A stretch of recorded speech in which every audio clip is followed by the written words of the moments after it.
Good morning. Good morning.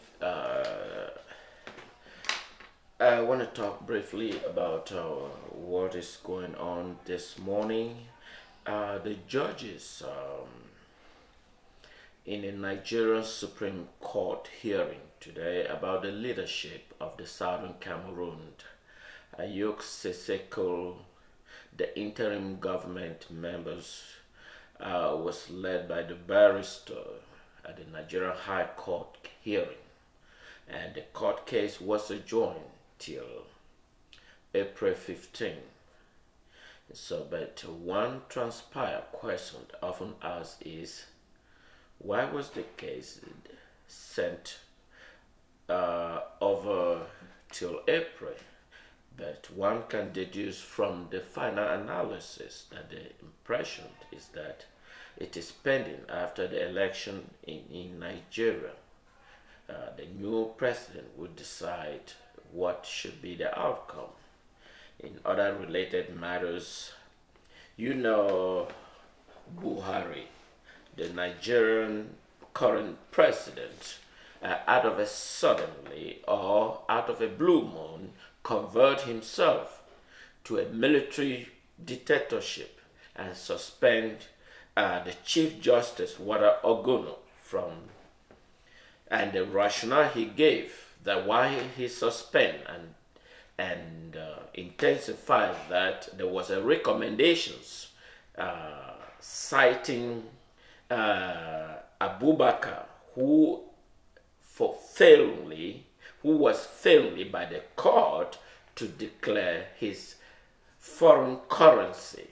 Then one have this question and ask Buhari, you inadvertently did not provide accurate document or certificate showing that you are qualified to be president of Nigeria. We understand that within the past years that you have been under questioning. Where is your certifications which identify you and qualify you as the president of Nigeria? Obviously, the court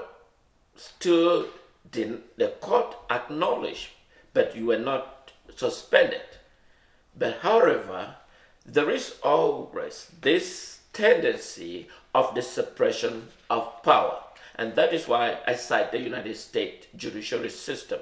There should be separation of the executive, the judiciary, and the legislature. There should be no interference.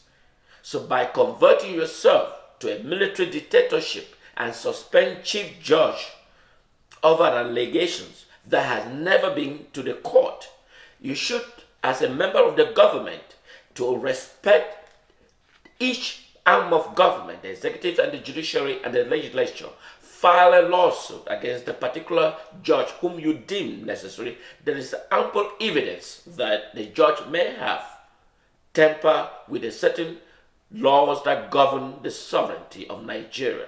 So therefore, file a lawsuit and then let the law argue that there is ample evidence and work from there. You cannot single-handedly control all arm of government. By so doing, you violate the constitution of a distinctive country. So therefore, we ask the Nigerian to investigate whether does Buhari has the authority to fire a supreme judge without pending allegations. He should have asked the judge to investigate or file a lawsuit at the judiciary system. Then the judiciary would deem whether there is ample evidence and decide according to the law. The president cannot single-handedly. The judge is not part of his cabinet that he can fire. He can fire his cabinet, but he can't fire a judge. I'm sure this boundary of the rule of law must be highly respected. In addition to that,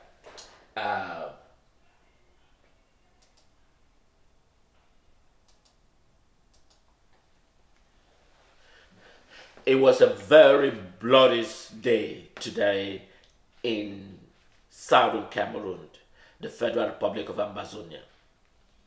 A Nigerian businessman was shot dead by the brutal military of La Republique in front of his house. He was probably just getting up.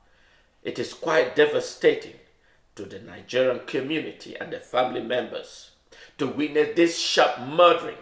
Remember that the Southern Cameroon has never been a colonial territory of the neighboring country, La République du Cameroon.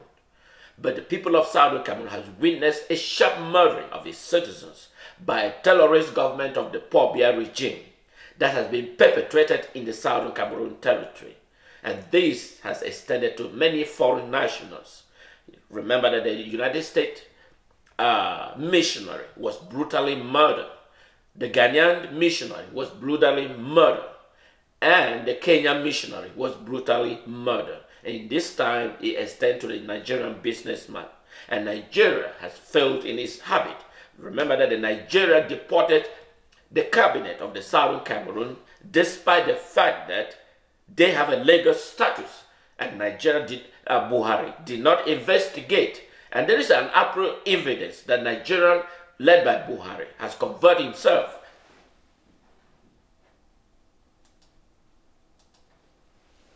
to his military dictatorship. And above all, he is above the law. He's not governed by the law. And that is why Nigerians will be heading to the poll to decide who should be the president of Nigeria. This should be a signal that Nigeria is simply converted back into a military rule by former dictator Buhari, who would believe that he is now a legitimate president. This is Fonton Daniel speaking here from the great state of Texas, here in the United States. I will continue with other further analysis. Have a wonderful day.